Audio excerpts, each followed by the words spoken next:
حضرت بہاؤالحق نقشبند بخاری رحمت اللہ تعالی علیہ بہت بڑے درویش گزرے، سلسلہ نقشبندیہ کے امیر تھے، اور کیا بات ہے ان کے سلسلہ مبارکہ کی بھی اور ان کی خدمات دینیہ کی بھی۔ آپ فرماتے ہیں کہ میرے دل میں تڑپ پیدا ہوئی کہ میں کسی شیخ کی نوکری کروں، خواہش پیدا ہوئی، تو میں نے حضرت امیر کلال کا تذکرہ سنا۔ بڑے درویش تھے، بڑے راہنما تھے، دور دور تک ان کے تذکرے میں سنتا تھا۔ فرماتے ہیں کہ میں ان کے ہاں چلا گیا، جب حضرت اتنا لمبا سفر کر کے حضرت امیر کلال رحمت اللہ تعالی علیہ کی بارگاہ میں پہنچا نا، فرماتے ہیں میں نے عجیب منظر دیکھا۔ حضرت صاحب جن کی میں نے بڑی تعریفیں سنی تھی، بڑی بات سنی تھی، بلے بلے سنی تھی، جب میں پہنچا تو انہوں نے 4-5 لڑکے ساتھ لگائے ہوئے ہیں اور صاحب کشتی کر رہے، کشتی ہو رہی۔ وہ کہتے ہیں میں نے کہا یہ بھی کوئی صوفی ہے جو کشتیاں کر رہا ہے، یہ بھی کوئی طریقہ ہے؟ ان کو چاہیے تھا بیٹھے ہوتے، حدیث پاک پڑھ رہے ہوتے، ذکر اذکار ہو رہا ہوتا، یہ کشتیاں کر رہے ہیں۔ خیر میں نے کہا سفر بڑا لمبا کیا ہے، اب آ گیا ہوں تو چلو رات تو رہنا ہی ہے، کوئی ہوٹل تو ہے نہیں یہاں وقت گزر سکے۔ حضرت امیر کلال رحمت اللہ تعالی علیہ مجھے ملے، لیکن چونکہ میرے اندر وہ زاویہ نہیں تھا، ٹوٹ چکا تھا۔ وہ ملاقات ہوئی تو میں نے کہا سلام لی، کیسے آئے ہو؟ میں نے کہا زیارت کے لیے آیا تھا۔ کھانا کھلایا، رات مجھے سلا دیا۔ فرماتے صبح رات جب میں سویا تو میں نے عجیب خواب دیکھی کہ میں دلدل میں پھنس گیا ہوں، جتنی باہر نکلنے کی کوشش کرتا ہوں اندر دھستا چلا جاتا ہوں۔ اچانک میری خواب میں حضرت امیر کلال تشریف لائے اور آ کے انہوں نے میرا بازو تھاما، اللہ اکبر کہا اور مجھے باہر نکال دیا۔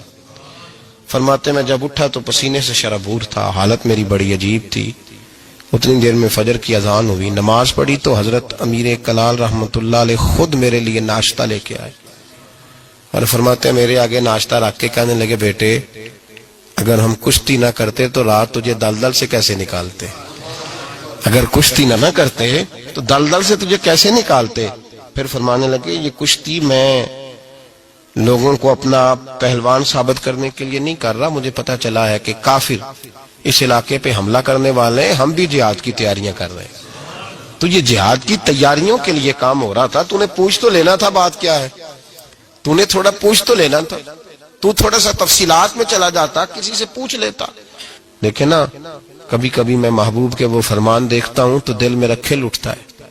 جب محبوب نے کہا تھا تیری نظر بھی دائیں بائیں نہیں اٹھنی چاہیے، نظریں جھکا کے رکھنا، جھکا کے، کانوں سے وہ سننا بس جس کی تجھے ضرورت ہے، اور زبان سے محتاط جملے بولنا۔ جب نظر بری چیز دیکھے گی نہیں، کان سنیں گے نہیں تو دل میں وسوسے آئیں گے ہی نہیں۔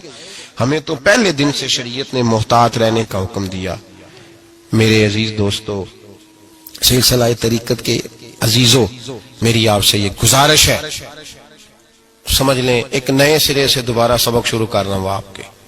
آج کا سبق آپ کے لیے یہ ہے کہ زندگی میں کسی بھی مومن صحیح العقیدہ کے بارے میں برا خیال نہ پیدا کریں، بلکہ ہمارے صوفیاء تو فرماتے ہیں کسی بد عمل کو دیکھ کے بھی یہ نہ سوچ کہ یہ بد عمل اور میں نیک ہوں، یہ بڑی بیماری ہے۔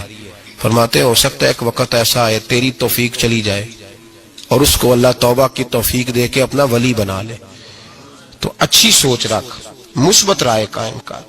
ٹھیک ہے جو لوگ غلط ہیں تمہیں اگر غلط لگتے ہیں تو کنارہ اختیار کر، لیکن کبھی بھی اور بالخصوص اللہ کے نیک بندوں کے بارے میں، رب کریم کے اولیاء کے بارے میں، دین کے خدام کے بارے میں زندگی میں کبھی منفی نہ سوچیں، کبھی منفی نہ سوچیں۔ آپ کو پتا ہے کسی عالم دین کی توہین اس لیے کرنا کہ وہ دین کا عالم ہے، یہ کفر ہے۔ میرے حضرت صاحب ایک جملہ کہا کرتے تھے، ایک شخص نے کہا حضور تہجد کے لیے نہیں اٹھا جاتا، اب تو خیر لوگوں سے فجر کے لیے بھی نہیں نہ اٹھا جاتا، تہجد کے لیے نہیں اٹھا جاتا۔ تو حضرت صاحب فرمانے لگے رات کو اچھی سوچ کے ساتھ سویا کر، اچھی سوچ کے ساتھ سویا کر۔ تو پھر مسکراتے مسکرانے فرمانے لگے محبوب کی سوچوں میں سویا کر، یار کی سوچوں میں سویا کر، تو اسے سوچتا سوچتا سویا کر، صبح خود ہی تجھے بیدار کر لیا کرے، پر اس سے دل لگانا، اسے سوچتا سو، تو کسی اور کو سوچتا کیوں ہے، کسی اور کی طرف تو دیکھتا کیوں ہے؟ تجھے ایک دفعہ حضرت صاحب بیٹھے تھے اور 2-3 مشائخ اور بھی بیٹھے تھے ساتھ ساتھ، تو مجھے ایک دوست نے بعد میں کہا کہ وہ جو 30 نمبر پر بزرگ بیٹھے تھے ان کی پگڑی دیکھی تھی؟ میں نے کہا قسم اللہ کی سوائے اسے میں نے دوسرے کسی کو دیکھا ہی نہیں۔ میں نے دیکھا نہیں، مجھے کیا پتا کسی کی پیلی تھی کہ نیلی تھی، مجھے تو اتنا پتا ہے جسے میں دیکھ رہا تھا. اور ویسے بھی ایک ول پجیا مینو صدق نہیں تھیندا، اور کدے ول پجا ہوں. او بھائی ہم تو ایک کو نہیں راضی کر پائے، تو ادھر بھی دیکھ تو ادھر بھی دیکھ، دیکھا ہی نہیں جاتا. سوچوں میں رہیں اور مثبت سوچ رکھیں، ٹھنڈی اچھی خوبصورت. میں سب سے پہلا فائدہ یہ ہے کہ اللہ آپ کو سکون کی دولت عطا فرمائے.